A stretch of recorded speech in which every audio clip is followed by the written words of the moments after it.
Hello everyone. Last class में हम colligative properties के बारे में डिस्कस कर रहे थे। हमारी जो पहली कोलिगेटिव प्रॉपर्टीज थी, relative lowering in vapour pressure, वो कंप्लीट हो गई थी। दूसरी कोलिगेटिव प्रॉपर्टीज है वो है एलिवेशन इन बॉइलिंग पॉइंट। इसके बारे में हमने बहुत सी बातें कर ली थी। पहली बात हमने ये सीखी थी कि बॉइलिंग पॉइंट क्या होता है। हमने इसे डील किया था, the temperature at which a vapor pressure of a liquid becomes equal to atmospheric pressure। यानी कोई भी ऐसा टेम्परेचर जिस पे किसी लिक्विड का जो वेपर प्रेशर होता है वो एटमॉस्फेरिक प्रेशर के इक्वल हो जाता है, वो उसका बॉइलिंग पॉइंट कहलाता है। मींस क्या होता है बॉइलिंग पॉइंट में? जो बॉइलिंग पॉइंट पे कोई भी लिक्विड होता है उसका जो वेपर प्रेशर है अगर वो एटमॉस्फेरिक प्रेशर के इक्वल हो गया तो वो बॉयल होना स्टार्ट हो जाता है। तो हमने एक डेफिनेशन ऐसा भी बोली थी कि ऐसा कोई टेम्परेचर जिस पे कोई लिक्विड बॉयल होना स्टार्ट हो जाता है वो उसका बॉइलिंग पॉइंट कहलाता है। एलिवेशन का मीन सिंपल सा होता है, वो होता है बढ़ना। बॉइलिंग पॉइंट यानी बॉइलिंग पॉइंट का बढ़ना। हमने ऐसे बात की थी, जब भी हम मान लो ये कोई कंटेनर है, इसमें कोई प्योर सॉल्वेंट है, वो फील्ड है, भरा हुआ है, मान लो जैसे पानी है। अगर मैं इसमें कोई भी नॉन वोलेटाइल का मीन क्या हुआ? जिसकी वेपर फेज में जाने की टेंडेंसी नहीं होती। जैसे मान लो मैंने नॉन वोलेटाइल कोई भी सॉल्यूट जैसे NaCl डाल दिया, तो ये प्योर सॉल्वेंट है, इसका बॉइलिंग पॉइंट मान लो वाटर है, इसका 100 डिग्री सेंटीग्रेड है। इसका मीन क्या हुआ? ये जो वाटर होता है, पानी होता है, वो 100 डिग्री सेल्सियस पे बॉयल होना स्टार्ट हो जाता है। बट जैसे ही हम इसमें नॉन वोलेटाइल सॉल्यूट डालेंगे, नॉन वोलेटाइल सॉल्यूट हम जैसे इसमें ऐड करते हैं, इसका जो बॉइलिंग पॉइंट होता है वो इंक्रीज हो जाता है। दैट मींस ये जैसे ही हमने नॉन वोलेटाइल सॉल्यूट ऐड किया, अब ये 100 डिग्री सेल्सियस पे बॉयल नहीं होगा। इससे ऊपर जैसे मान लो ये 110 डिग्री सेल्सियस पे जाके बॉयल होना स्टार्ट होता है।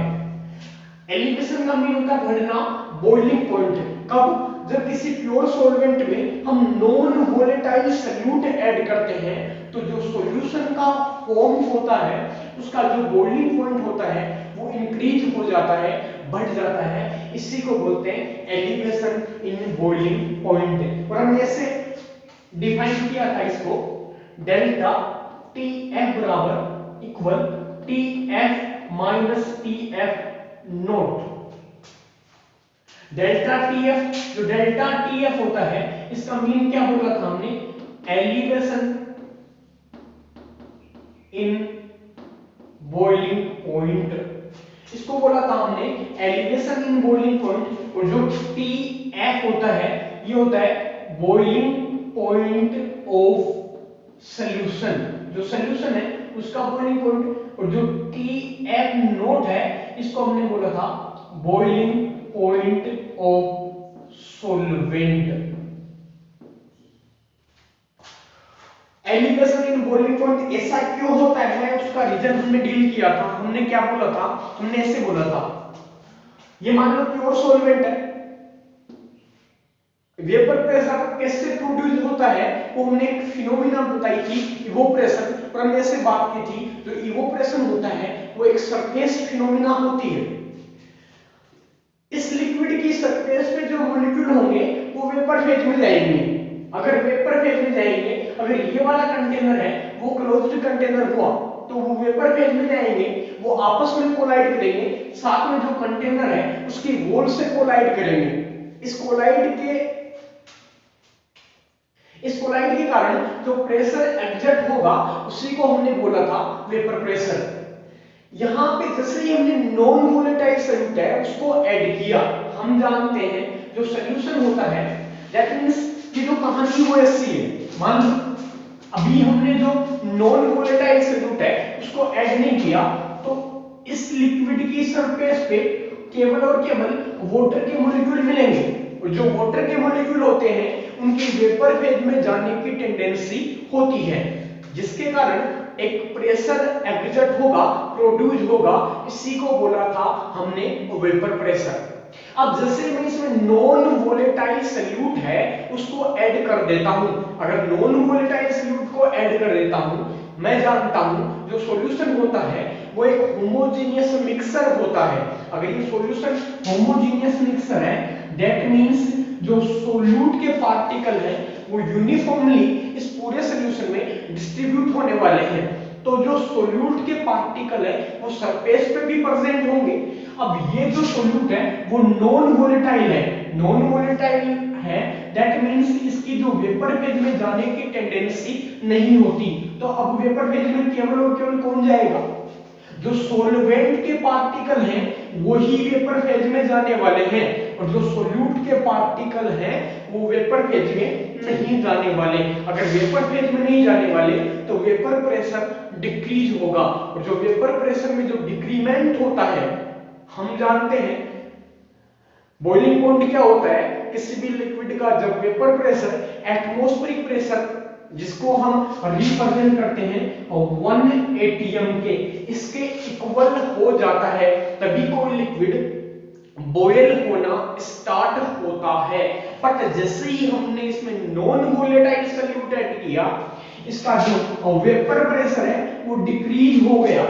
अगर वेपर प्रेशर डिक्रीज हो गया, दैट मींस अब इसके वेपर प्रेशर को एटमॉस्फेरिक प्रेशर के इक्वल बनाने के लिए हमें इसको और ज्यादा गर्म करना पड़ेगा, दैट मींस बॉइलिंग पॉइंट बढ़ गया, और इसी को बोलते हैं एलिवेशन इन बॉइलिंग पॉइंट, और उसको रिप्रेजेंट किया था delta TF equal TF minus TF note. तो इसका रीजन आ गया, रीजन क्या आ गया, जैसे ही हमने नॉन वोलेटाइल सॉल्यूट ऐड किया, जो सॉल्यूशन है उसका वेपर प्रेशर डिक्रीज हो गया।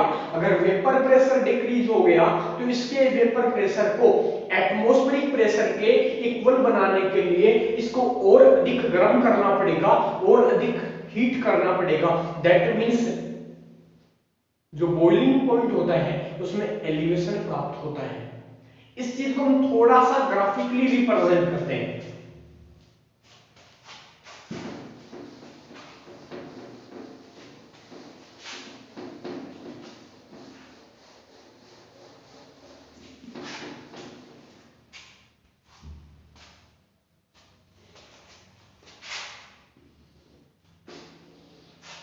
जो वाई एक्सिस है इस पे मैं वेपर प्रेशर ले रहा हूं, और जो एक्स एक्सिस है इस पे मैं टेम्परेचर ले रहा हूं।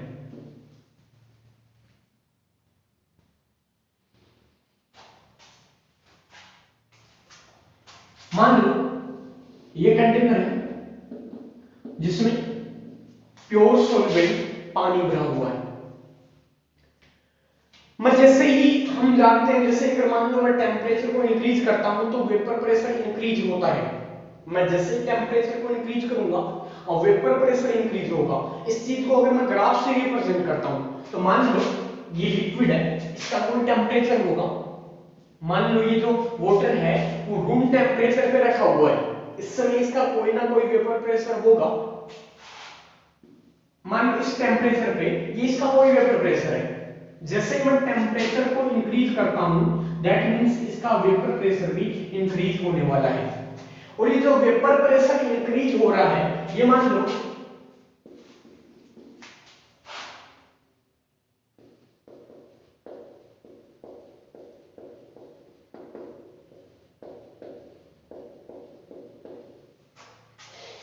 जो वेपर प्रेशर है वो एटमॉस्फेरिक प्रेशर के इक्वल है।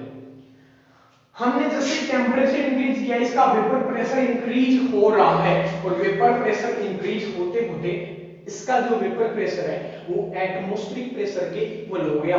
दैट मींस ये जो लिक्विड है ये बॉयल होना स्टार्ट होगा, और इसी को बोलेंगे हम बॉइलिंग पॉइंट। दैट मींस ये वाला जो टेम्परेचर है इसको मैं क्या बोल रहा हूं, टीएफ, और जो टीएफ है इसको क्या बोल रहा हूं, बॉइलिंग पॉइंट ऑफ सॉल्यूशन।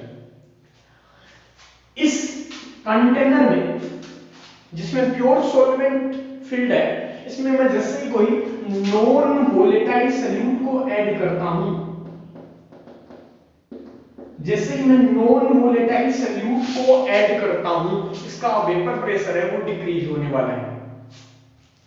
ये जो कंटेनर था इसमें हमने लिक्विड भरा, लिक्विड का टेम्परेचर जैसे ही इंक्रीज किया, इसका जो वेपर प्रेशर है वो भी इंक्रीज होता है, और उसको मैं ग्राफिकली रिप्रेजेंट करता हूं तो ग्राफ कुछ ऐसा आता है। जैसे मान लो ये जो कंटेनर है रूम टेम्परेचर पे लिक्विड प्योर सॉल्वेंट रखा हुआ है, इसमें जैसे मैं नॉन वोलेटाइल सॉल्यूट ऐड करता हूं, दैट मींस इसका जो वेपर प्रेशर है वो डिक्रीज होने वाला है। मान लो इस टेम्परेचर पे इसका जो वेपर प्रेशर है वो ये है। ये वाला जो ग्राफ है वो किसके लिए है? सॉल्वेंट के लिए है। इस सॉल्वेंट में जैसे ही मैंने नॉन वोलेटाइल सॉल्यूट को ऐड किया, सॉल्यूशन का फॉर्म हो गया, और सॉल्यूशन का फॉर्म हो गया दैट मींस वेपर प्रेशर है वो डिक्रीज हो गया। अब अगर मैं टेम्परेचर इंक्रीज करता हूं तो इसका वेपर प्रेशर भी बढ़ेगा। मान लो मैंने टेम्परेचर बढ़ाना शुरू किया तो इसका वेपर प्रेशर भी बढ़ रहा है, और ये मान लो ये इसका वेपर प्रेशर है वो एटमॉस्फेरिक प्रेशर के इक्वल हो गया। ये वाला जो ग्राफ है वो किसके लिए है? सॉल्यूशन के लिए। जैसे इसका वेपर प्रेशर है वो एटमॉस्फेरिक प्रेशर के इक्वल हो गया, दैट मींस जो सॉल्यूशन है वो बॉयल होना स्टार्ट होगा, और इसको बोलते हैं हम टीएफ। टीएफ नोट बोल रहा हूं इसको, जो सॉल्वेंट का जो sorry TP note.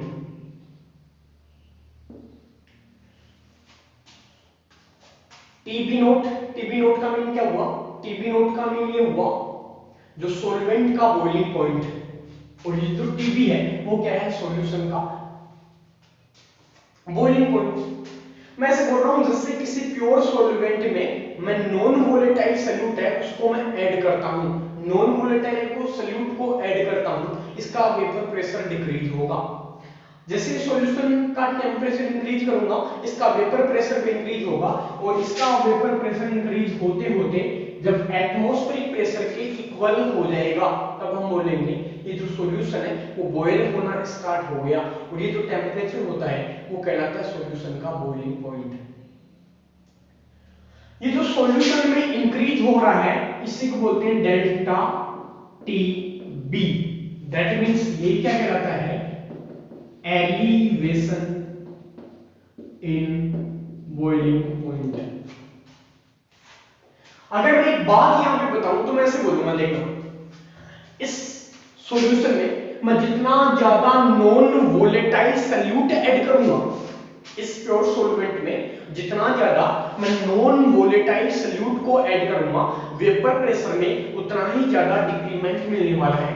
Vapour pressure है वो उतना ही ज्यादा डिक्रीज होने वाला है। दैट मींस मान लो ये सॉल्वेंट के लिए ग्राफ था, इसमें जैसे मैं नॉन वोलेटाइल सॉल्यूट को ऐड कर रहा हूं, वेपर प्रेशर है वो डिक्रीज हो रहा है, वेपर प्रेशर डिक्रीज हो रहा है।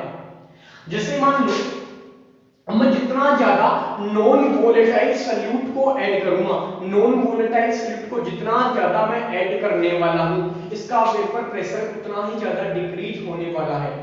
मान लो यहां पे जैसे अगर नॉन वोलेटाइल सॉल्यूट है उसको मैंने ज्यादा ऐड किया, दैट मींस अब सरफेस पे सॉल्यूशन एक होमोजेनियस मिक्सचर होता है, तो सरफेस पे जो नॉन वोलेटाइल सॉल्यूट है उसके उतने ही ज्यादा पार्टिकल मिलने वाले हैं, दैट मींस वेपर प्रेशर उतना ही ज्यादा डिक्रीज होने वाला है।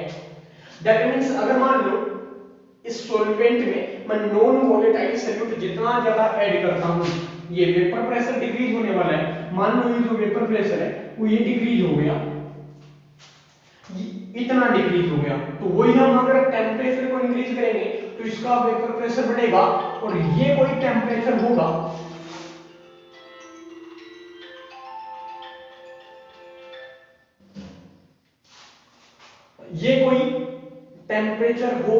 जब इसका वेपर प्रेशर,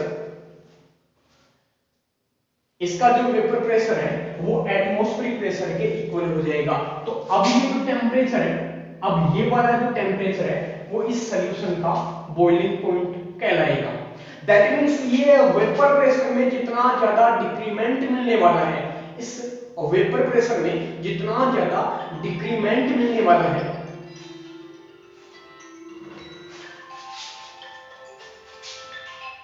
हेलो,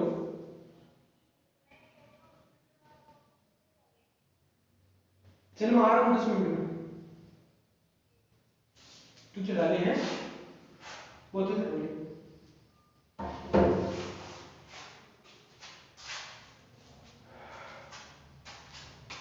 इसमें जैसे हम नॉन वोलेटाइल सॉल्यूट है इसको ऐड करते हैं और वेपर प्रेशर है वो डिक्रीज होने वाला है। अगर वेपर प्रेशर डिक्रीज होने वाला है दैट मींस इसका जो बॉइलिंग पॉइंट है उतना ही ज्यादा बढ़ने वाला है।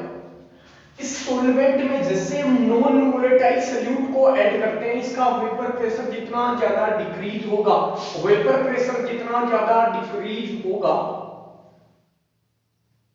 ये जो ग्राफ है वो उतना ही ज्यादा नीचे आने वाला है और इसका जो बॉइलिंग पॉइंट है वो उतना ही ज्यादा बढ़ने वाला है। अगर मान लो आपने नॉन वोलेटाइल सॉल्यूट है उसको और ज्यादा ऐड कर दिया दैट मींस ये वाला जो ग्राफ है वो अब यहां आएगा, अगर यहां आएगा तो अब इसका जो बॉइलिंग पॉइंट है वो यहां आने वाला है। इसका मतलब क्या हुआ, ग्राफ से हम एक बात अच्छी तरह सीख रहे हैं क्या कि ये जो वेपर प्रेशर है इसमें जितना ज्यादा डिक्रीमेंट होगा, जितनी ज्यादा डिक्रीज होगा बॉइलिंग पॉइंट है वो उतना ही ज्यादा एलिवेट होने वाला है, बढ़ने वाला है। हम क्या बोल रहे हैं इस चीज को थोड़ा सा मैं लिखता हूं।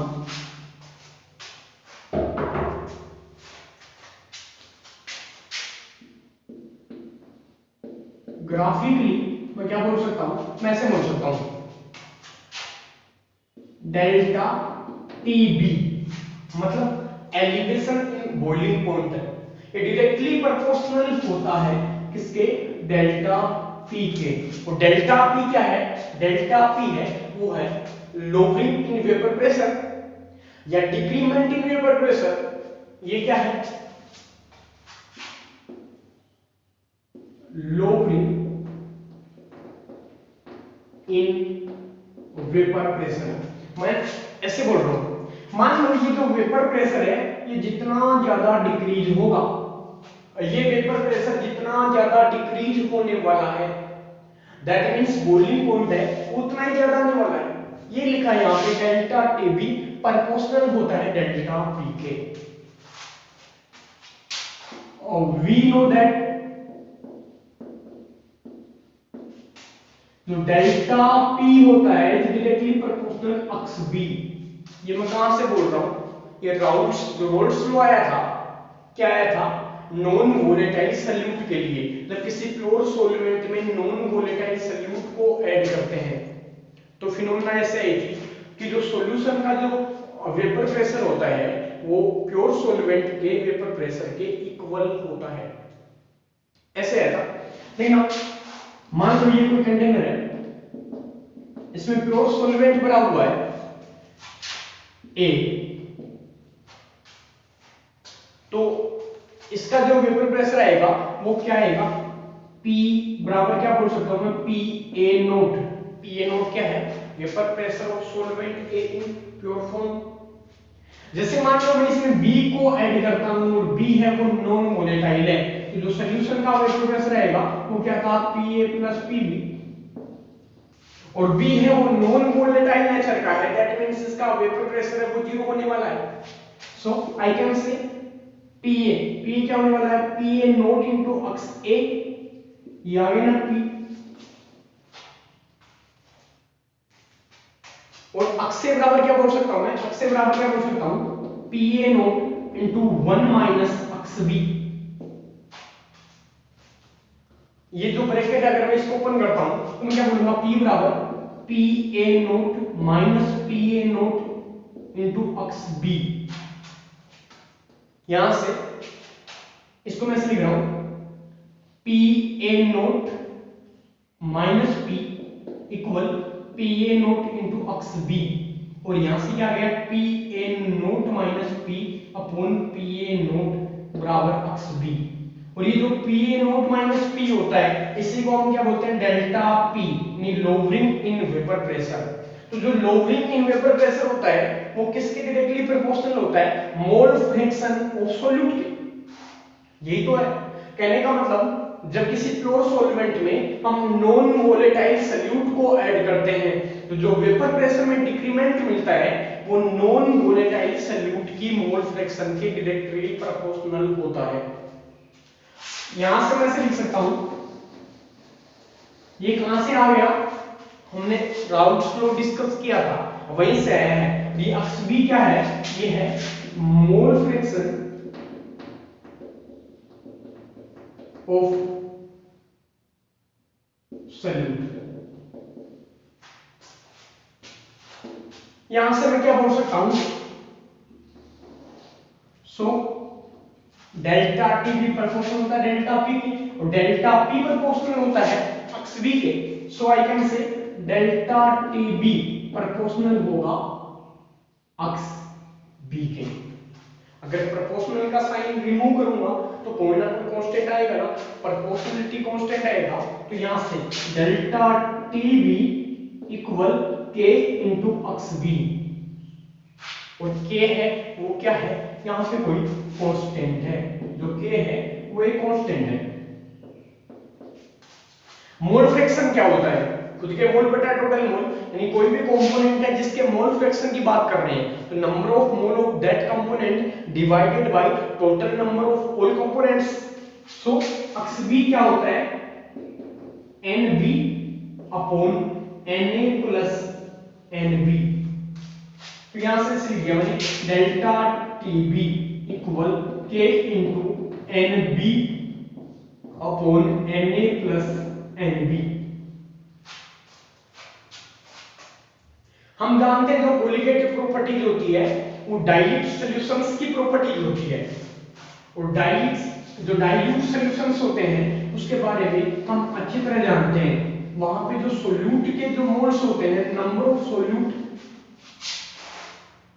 पार्टिकल्स, वो सॉल्वेंट पार्टिकल के कंपैरिजन में बहुत कम होते हैं। तो मैं ऐसा बोल सकता हूं for dilute solutions NB, what is the mean by NB? Number of moles of solute, ये बहुत कम होंगे किसके कंपैरिजन में, number of moles of solvent. So I can से Na प्लस Nb ये लगभग किसके इक्वल होगा, ये जो अबाउट है इसका जो टोटल है इसको क्या बोल सकता हूं मैं, Na, जो Na प्लस Nb है इसको मैं Na के इक्वल बता सकता हूं। तो यहां से मैं क्या बोल रहा हूं, delta T B equal K into N B upon N A, और एन क्या होता है, मोल, मोल क्या होता है, वेट बाय मोलिकुलर वेट या मास बाय मोलर मास। तो यहां से delta T B equal K into N B W B upon M B into W A upon M. यहां से एक नया कांस्टेंट लेके आ रहा हूं मैं, इसको ऐसे लिख रहा हूं मैं, delta T B equal K into M A W B upon M B into W A. K constant आया था और एम ए क्या है, मोलर मास ऑफ सॉल्वेंट, इसको एक नया कांस्टेंट दे रहा हूं, उसको बोलता हूं मैं के बी। ये जो के बी होता है वो क्या होता है, इसके बारे में हम थोड़ा सा बात करते हैं।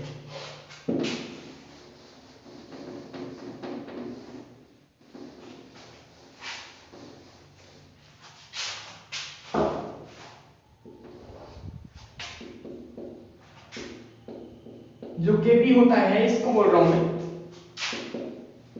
मोलर एलिवेशन कांस्टेंट, और इसका एक नाम और होता है एबलियोस्कोपिक कांस्टेंट।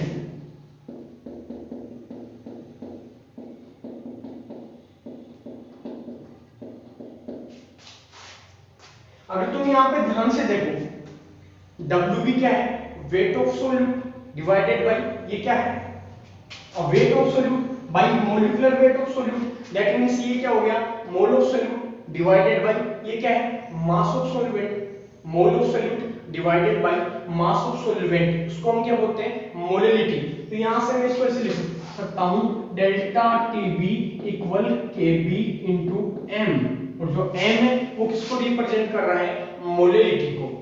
तो यहां से Kb को हमने बोला है मोलर एलिवेशन कांस्टेंट या एबलियोस्कोपिक कांस्टेंट। अगर मान लो डेल्टा Tb है, ये क्या है, टेम्परेचर, और मोलरिटी, मोलरिटी का मीन क्या होता है, number of moles of solute divided by mass of solvent. अगर कई बार क्वेश्चन इसकी यूनिट के बारे में पूछता है, तो यहां से मैं क्या बोल सकता हूं, Kb equal delta Tb upon m। ये मोल हो गया, ये मास हो गया, मींस मोल अपॉन किलोग्राम। तो इसकी जो यूनिट आएगी वो क्या आएगी, डेल्टा Tb, दैट मींस ये तो टेम्परेचर मतलब kelvin, upon mole into kilogram, mole upon kilogram. जो किलोग्राम है वो कहां चला गया, ऊपर।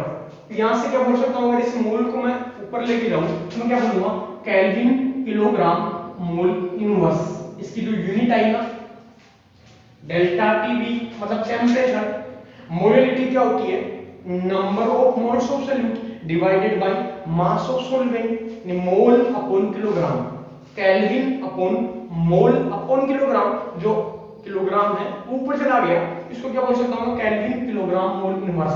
तो इसकी जो यूनिट होती है वो क्या आ गई, जो यूनिट होती है इसकी वो आ गई kelvin kilogram mole inverse.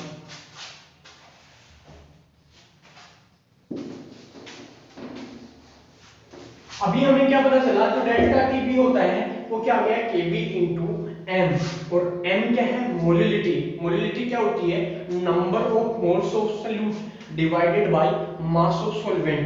That means कहीं ना कहीं ये जो प्रॉपर्टी होती है वो नंबर ऑफ सॉल्यूट पार्टिकल पे डिपेंड कर रही है। और कोई भी सॉल्यूशन की ऐसी प्रॉपर्टी जो नंबर ऑफ सॉल्यूट पार्टिकल पे डिपेंड करती है उसको हम कोलिगेटिव प्रॉपर्टीज बोलते हैं।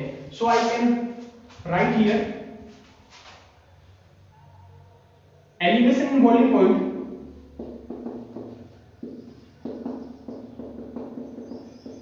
depends on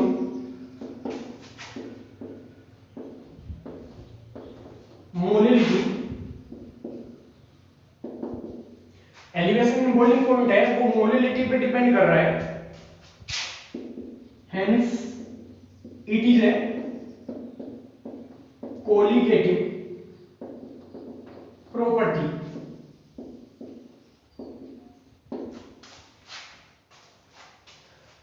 यहां पे एक छोटी सी चीज और बच गई, और वो है जो नॉन वोलेटाइल सॉल्यूट है उसका जो मोलर मास है उसको कैलकुलेट करना। तो यहां से लास्ट हेडिंग हम डालते हैं, calculation of molar mass of non volatile solute.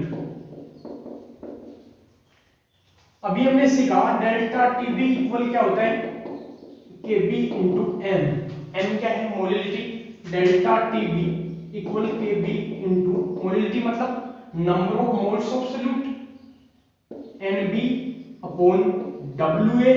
जो Wa है वो क्या है, वेट ऑफ सॉल्वेंट। अगर मान लो इसको, ये किलोग्राम में है, मैं इसको ग्राम में लेता हूं, और मोल क्या होता है, वेट बाई मोलिकुलर वेट। तो यहां से सिर्फ दो delta Tb equal Kb into Wb upon Mb into Wa।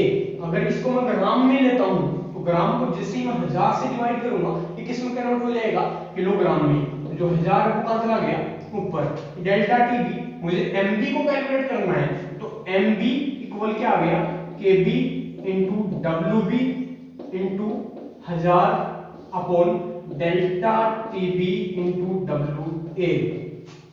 Mb क्या है, molar mass of non volatile solute, Kb क्या है, मोलर एलिवेशन कांस्टेंट, Wb क्या है, mass of solute, delta Tb क्या है, एलिवेशन इन बॉइलिंग पॉइंट, और जो Wa है वो क्या है, और वेट या मास ऑफ सॉल्वेंट। ये जो Kb होता है इसका एक फॉर्मूला और होता है, जो Kb होता है